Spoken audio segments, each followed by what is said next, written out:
ఓం శ్రీ గురుభ్యో నమ. అందరికీ నమస్కారం అండి. ఈరోజు మనం లలితా ప్రాపతారిక అమ్మవారి యొక్క ఐశ్వర్య యోగంలోని 50వ నామం గురించి శ్రవణం చేద్దాం. ఆ నామం యొక్క మహిమ ఫలితం గురించి తెలుసుకుందాం. ముందుగా గణేష్ ప్రార్థన. శుక్లాంబరధరం విష్ణు శశివర్ణం చతుర్భుజం ప్రసన్నవదనం ధ్యాయే సర్వవిఘ్నోపశాంతయే. గురుబ్రహ్మా గురుర్విష్ణు గురుర్దేవో మహేశ్వరః గురు సాక్షాత్ పరబ్రహ్మ తస్మై శ్రీ గురవే నమః. ఓం ఐం హ్రీం శ్రీం శ్రీమాత్రే నమః. ఓం ఐం హ్రీం శ్రీం శ్రీమాత్రే నమః. ఓం ఐం హ్రీం శ్రీం శ్రీమాత్రే నమః. హరి ఓం. ఈరోజు మనం లలితా ప్రాపతారిక అమ్మవారి యొక్క ఐశ్వర్య యోగంలోని 50వ నామాన్ని శ్రవణం చేద్దాం. ఓం అనవద్యాంజై నమః.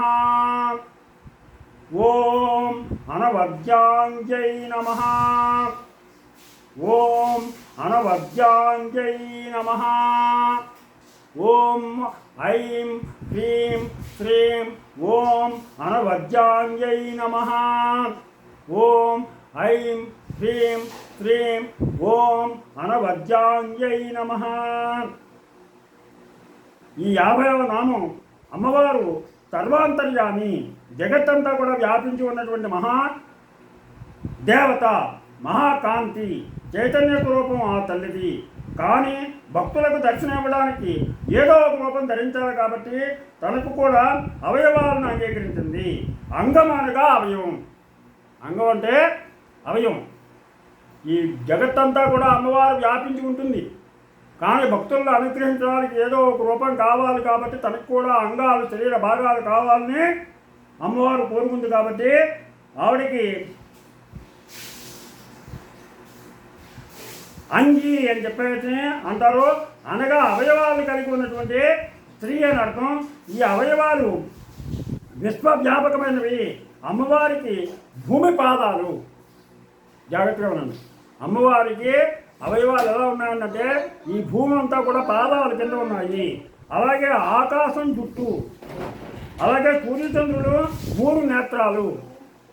సూర్యచంద్ర అగ్ని, సూర్యుడు చంద్రుడు అగ్ని, ఈ 3 కూడా 3 నేత్రాల కింద ఉన్నాయి అమ్మవారికి. సూర్యుడు చంద్రుడు అగ్ని. అలాగే సముద్రాలు కుక్షిగా ఉన్నాయి.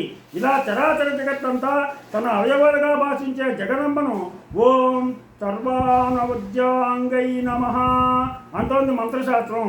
ఈ 50వ నామమంత్రం దాన్ని స్వీకరించి ఓం అనవద్యాంగై నమః, ఓం అనవద్యాంగై నమః అని మనకు అందించింది వాగ్దేవత రూపకంగా.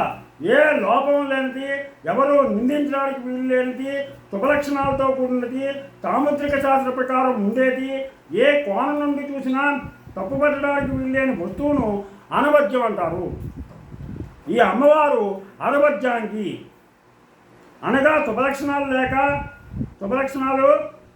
మంచి లక్షణాలు, శుభలక్షణాలు లేక మంచి లక్షణాలు, తాముద్రిక శాస్త్ర విధిని అనుసరించి ఉన్నటువంటి అవయవాలు కలిగినటువంటి పుణ్యస్త్రీ అయినటువంటి అమ్మవారి అవయవాల్లో లోపం ఎలా ఉంటుంది?